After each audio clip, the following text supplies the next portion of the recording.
Magandang hapon po sa lahat, Luzon, Visayas, Mindanao, kung saan kayong panig ng mundo po. Ayan, nagbabalik tayo rito sa aking munting channel po, sa Mil Soriano TV 29 po, para mag-discuss ulit ng another coins. Magandang hapon po sa aking mga subscriber po. Thank you so much po sa aking mga subscriber, lalo-lalo na ang citizen dyan. Yung mga hindi naman po nakapag-subscribe dito sa aking YouTube channel, pwede makisuyo, pakipindot naman po ang ating notification bell para ma-update po kayo sa mga latest ko pang gagawin mga video po. Ang pag-uusapan natin dito, syempre, coins pa rin po. Ang pag-uusapan po natin ngayon yung 2 pesos po na year 1994 po. Ayan, dalawa. Small size po ito, mayroon siyang, ayan, ang ganda pa ang kanyang details. Yung malaki po, may malaki po nito eh.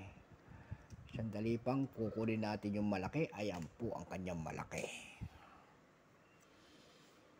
Ayan, pagkakaibahan nila. Ayan po, ito po ay pabilog yung ating small size. Ayan.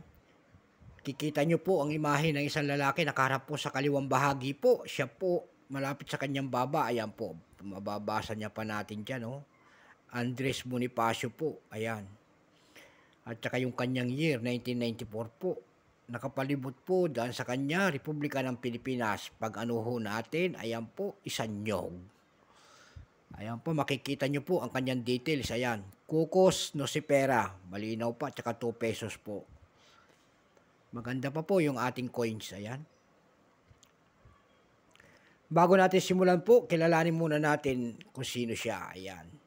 Issue, Philippines po. Period, Republic, 1946, up to date po. Type, Standard Circulation Coins. Years, 1991 hanggang 1994 po. 4 na taon lang. Value, 2 pesos po. Currency, piso, 1967, up to date po. Composition po nito ay stainless steel na mamagnet.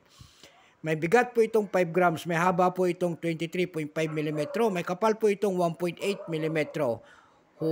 Hugis po, syempre pabilog. Orientation, middle alignment po. Demonetize na po ito ng January 2, 1998. Number N-2459. Reference number KM-258. Ayan. Scientific name po ay nasa likod, Kukos Nosipera.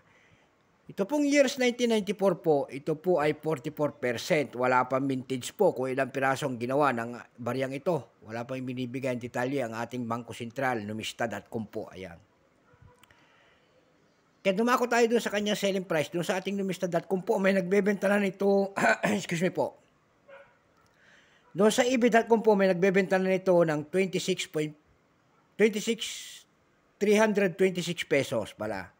At saka 328 pesos, 368 pesos. Ayan. Doon naman sa Carousel PH po, nakakita tayo doon, nagbebenta nito ng 500 pesos. Ayan. 200 pesos at saka isang 300 pesos at saka isang 350 pesos only. So maganda na po ang kanyang presyo. Ayan po. So hanggang dito na lamang po. Sana liwanagan po kayo. Ayan. Luzon, Visayas, Mindanao, kung saan kayong panig ng mundo po. Ayan. Bye-bye. God bless po sa aking mga subscriber. Ayan po. At saka sa mga citizen po. Take care.